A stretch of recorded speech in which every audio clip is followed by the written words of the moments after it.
To confirm, everyone, that the broadcast element is open at 10 o'clock to go. And then we've got two sections for dailies at 10:30 and Sunday newspapers at 10:30 Saturday. Okay, if we're all ready to go. Fake or others, if you're there. Morning, Mikel. Hello. It looks like you've got a fair few players out. How difficult has it been to prepare for the game against Leeds after the international break? Yes, very unusual and concerned because you have players all over the world, and with the actual context with the COVID, makes things very unpredictable. And most of the time when they become unpredictable, they are not good news towards the team. But I think a lot of clubs are in the same position, and we have to try to make it as easy as possible for the players. But at the same time, obviously, it's not ideal to prepare any football game. What are you expecting from Leeds United on Sunday? That they're going to go full gas like they always do. They had 2 weeks to prepare the game, not as many international as us, and I don't expect them to change too much. They are very loyal to their principles, to the way they play, and they approach every game the same way, which is to win, to be very aggressive with or without the ball, and try to win. It doesn't matter where they play. What I've seen from them in the last seasons is not a concern who they play against. It's more about what they do. Mentally, though, how important is it for you to bounce back from that defeat to Aston Villa? Yeah, obviously it's been a painful week because normally when you get a defeat at home, you win a game straight away. It wasn't the case, but we use that as well to reflect on what we are doing, to analyze why that happened. I think we were all shocked the way we end up the game, the last 25, 30 minutes. Before that, it was a different game, but still that we have to improve in many areas. That consistency is something that obviously we need to get much better at. And after the good result and the brilliant performance that we had at Old Trafford, to get that lost, it was a shock in the system for everybody. But let's take the positive out from them, learn and move on. Just a couple of quick questions on leadership, if I've got time. Frank Lampard described management this week as all-consuming, dealing with 50 problems every day. Is that how you see it as well? Well, at the moment, I think the actual context, it makes it that way. I feel so privileged to be where I am because I love so much what I do. I love to be sitting and representing this football club and have the opportunity to spend time with these players, with this staff. But I think it's becoming a job that every time you are resolving issues and resolving problems. And if you get shocked by that every day, then it's very, energy-wise, very consuming. I think I come now and I'm expecting something to come the dog through the door and give me bad news, to having to react quickly because I know it's coming right now. And I think I try to prepare myself and my mood in the morning to say, okay, let's see what we face today and let's go for it. Would you say that's the most important trait then when it comes to leadership and management, resilience, if you like? Absolutely. And how you bounce back, how you navigate through difficult moments, and how convinced you are about what you are doing. And at the end of the day, how you judge yourself with the decisions that you make and where those decisions are coming from at the end from you. Is that a real feeling? You do it for somebody else, for any other opinion, or because you think it's the right thing for the club, the players, or the staff? Thanks very much, Mikel.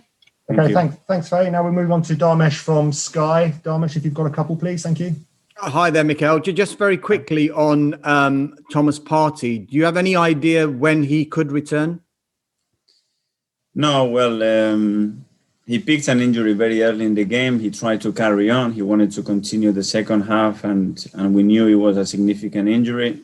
He's done really well. He's working very hard. He wants to be available. He's trying. Hopefully we can get him back soon, but it's an area that we have to be careful and a bit protective with the player. You touched on like the issues with COVID. I know you've got Sead Kolasinac and El Neni who tested positive. Just generally, is it a concern, and are you satisfied with the protocols and how it's being dealt with when players go away compared to what they have at the club? Well, it's to really know the protocols that other national teams are applying is almost impossible, because there are so many things that have to be controlled.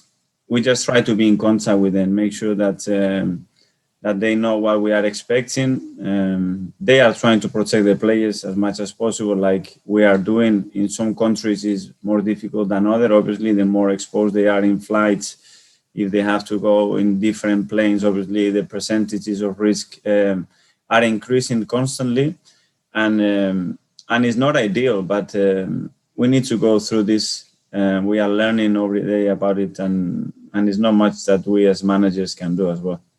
And another issue that one of your other players had, Pierre-Emerick Aubameyang, when he was with Gabon, the squad, the pictures of them sleeping on the airport floor. Now, the Gabon manager basically said after that Arsenal won't release him again. Is he right?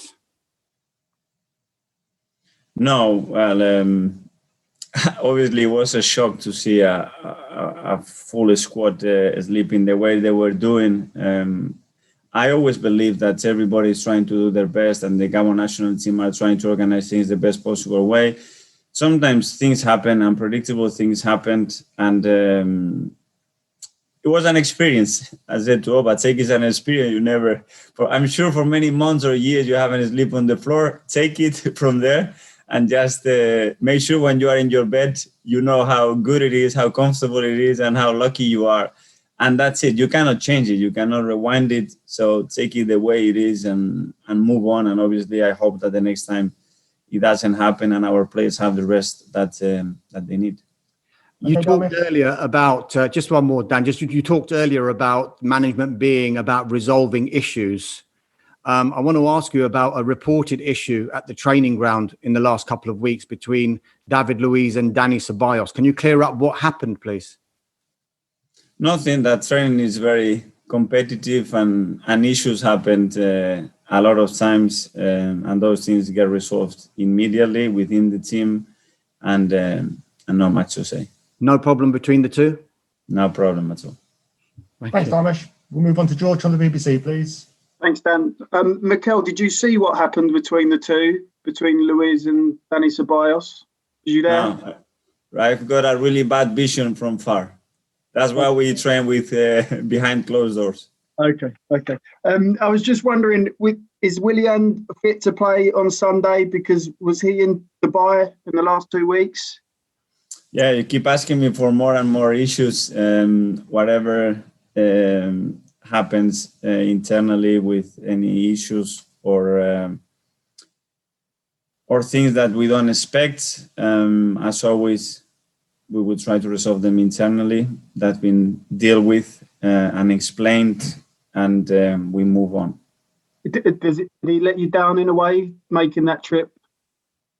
Well, we had a conversation, and I explained what I was expecting, and there are a lot of personal factors at the moment that as well, from our side, we need to be in their shoes. A lot of players are having different issues, like any public person out there, and sometimes they make decisions based on the needs or the moment or what people are expecting from them, whether they are right or wrong. I've said obviously is a thing that we have to discuss, but again, it's been dealt in the right way, and let's move on. Joe Willock was excellent when you played in Europa League, and with no Partey and no El Neni, is it possible that he might start on Sunday? Well, I mentioned with Joe that I've been really impressed with Joe, the way he's handled the situation of not having much game time in the Premier League. And I haven't seen him train like he's done in the last 5 or 6 weeks under difficult circumstances. And I think the reflection of that is the way he's played in the Europa League when he had the minutes, or the Carabao Cup in this case. And he has a chance like everybody else to play on. Eddie Nketiah, of course, used to play for Leeds. He scored 2 in the week. He could have had a hat-trick. Is he in line to start too, possibly? another one that is fighting and knocking on the door every day, and I really like his mentality. He scored 2. He comes in the training ground and he says, I should have scored 4. So that's the type of ambition and hunger that you want from players. So again, with both of them and some others, I'm really happy. Thanks, George. And Thanks, sorry, George. just We've got quick a lot to one. get through And sorry, today. just Thank you. one on Pep. Mikel, I mean, are you pleased he's staying at Man City? I mean, he's a great manager, but I'm very pleased for him because, as you know, he's never been so long at a football club. So the fact that he's extending his contract means that he's extremely happy there, that he's found his place, that he feels valued there, that he has the chemistry that I know with players, with the fans, and obviously with the ownership. So I want the best for him, and if he's extending the contract, it's because he's very happy and he feels that that's the best place for him to continue his career. So congratulations. Thank you. Thanks, George. Ian from TalkSport. Hi, Mikel. Hope you're well. Just one on Pep there, actually. He said he signed a new deal because of the unfinished business. Does that worry you in terms of his unfinished business being in the Premier League, or do you think his unfinished business is to win the Champions League? Well, knowing him and his ambitions and how competitive he is, unfinished business means that he wants to win every competition every year, for sure. And if he needs to win the 4 domestic trophy again and he can do it, I'm sure he's going to try to do it.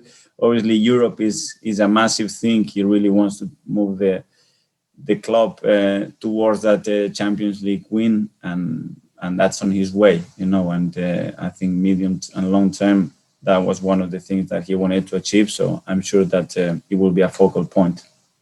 On and off the pitch, you've been documenting the difficulties certain players have had. I mean, you lost against Villa, and then certain players going on international duty, as you say, Aubameyang sleeping on the floor, and other players having different issues.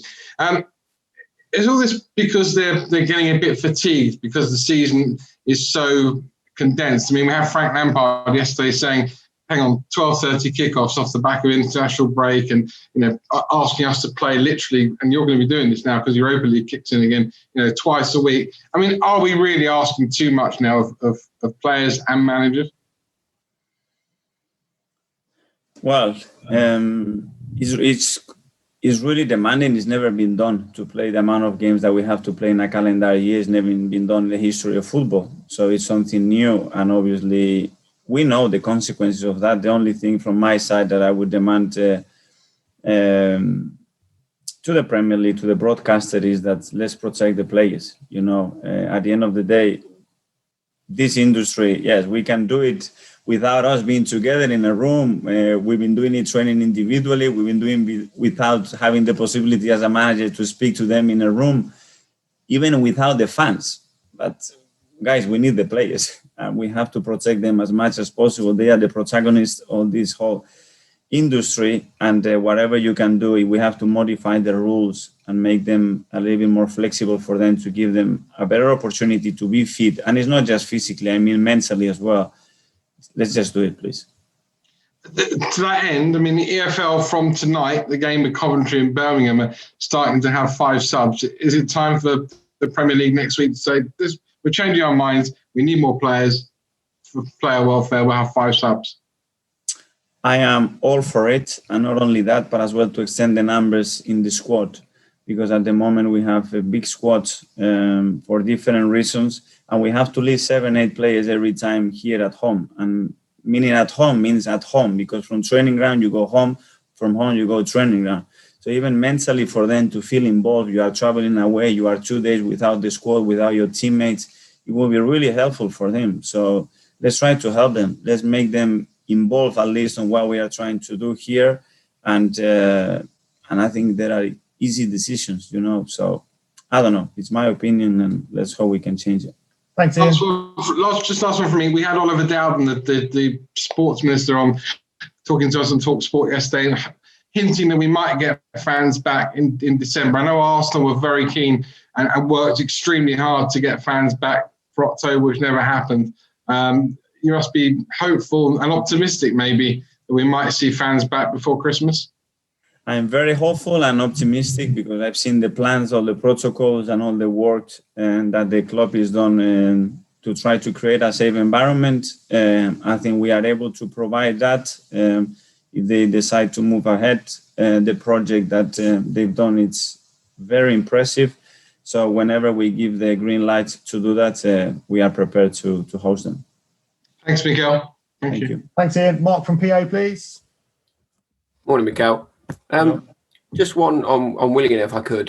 Given he went against club guidance not to travel, and you say the issue's now been dealt with, does that mean he stays in the matchday squad for Sunday or not? That means that the deal is being resolved, explained, and dealt within the team and the club. That's all I can say, Mark. Okay. Bukayo Saka spoke after the game the other night, the England game. He said he isn't concerned about burnout, even though he's played 232 minutes during the international break. But does it worry you how many minutes you saw him play? Well, I have to see him today when he comes back, how he's looking, how he's feeling. Obviously, he's a 19-year-old kid that has played a lot of football in the last few months, and we have to protect him. But I understand from Gareth's point of view as well. He had the injury of Chilwell, and probably he didn't plan to give him that many minutes, but the circumstances forced him to do it. And yeah, from my side, it's not ideal, but when I am in Gareth's shoes, probably I would have done exactly the same. So it's what it is. Let's see how he comes back and try to get him fit and recovered and see how he is for Sunday. Cool. And Pablo Mari, I believe, is returning to fitness. His injury seemed to take a lot longer to heal than everyone initially thought. How is he, and why was that? Well, he's looking really good in training. Obviously, he had a difficult surgery. He had a screw, and sometimes when you have an external body inside, can react in a unexpected way, and it was causing some inflammation and irritation in the joint all the time, and the ankle was swelling. So we had to take that out again, which was a little bit of a setback. But he's been working really hard and looks really good in training. He joined. Sorry, just one more. Pablo joined almost a year ago now. He's played only 3 games in that time, during which you've also signed Gabriel, obviously. Does Pablo still have a role within the first team? Yes, he does. And yeah, we've been hit really hard with some big injuries, not only Pablo, but Cedric as well. Since he joined, he had 2 or 3 different incidents. Gabi Martinelli's been out for such a long time. Callum Chambers got injured after 3 weeks. I was here and I still haven't played a single game and I'm still recovering. It is what it is. What I can say is the approach of those players and the way they've been trying to work to be back to their best has been phenomenal in all cases. And let's hope that we can have them, we can use them, and they can feel part of what we're doing. Thanks, Mikel. Thanks, Mark. James Ollie from ESPN. Hi, Mikel. Sorry to go back to Willian again, but just to clarify, did he actually break club rules? Could you just confirm that? I don't confirm anything. That only it's an issue that is being resolved, explained, and let's move on. Okay. I mean, on a general level, is it harder maybe to keep a grip on discipline at the moment, just because of the nature of the season, you know, the flights, the international games being sort of more prevalent, more condensed? It's impossible because we have so many rules, guidelines that we have to follow that sometimes even without even thinking, you break them. But even in training, when you give a bib to somebody else, you say, oh no, I cannot do that. The bib has to be here. Someone has to come with the gloves. Sometimes you don't even know. So I just try to think that we are all very aware of what we are dealing with, and we take it very, very seriously. And yeah, everybody can make a mistake. And it's just where that mistake is coming from, I think is the relevant thing. Can I also just ask you about Cedric Suarez? He's not played a single minute in the Premier League. Obviously, Hector's been playing very well, but what more does he need to do to force his way into the Premier League team? Well, I've seen a big change on Cedric in the last month or so. I think his performances in Europa, they've been much better. he needed some time as well to adapt to our way of playing, and most importantly, he needed his fitness level to be to the standards that we knew, and that was impossible because he had some injuries. When he came here, he had a really bad injury in his knee after he broke his nose. He has some difficulties, but again, it's a lad that is trying really hard every day in training, that is accepting the situation and is fighting against it to prove us wrong and try to provide him more opportunities. Thanks, James. Thanks very much. We've got a lot to move.